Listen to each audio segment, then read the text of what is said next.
آج کل تو اللہ معاف کرے ہمارے اسکولس بھی اس سے خالی نہیں ہے کہ اسکولس کے اندر بھی جو ہے نشہ آور چیزیں جو ہے بڑی تعداد میں، خاص طور پہ ہماری جو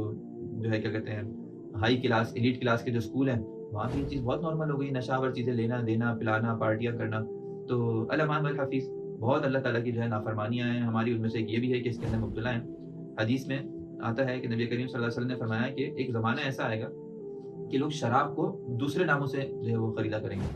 اور اس کے بارے میں ایک حدیث میں آتا ہے کہ جو دوسرے ناموں سے خریدیں گے وہ اتنے زیادہ اللہ کی نگاہ میں ناپسند ہوں گے کہ اللہ تعالیٰ ان کے اوپر عذاب مسلط کرے گا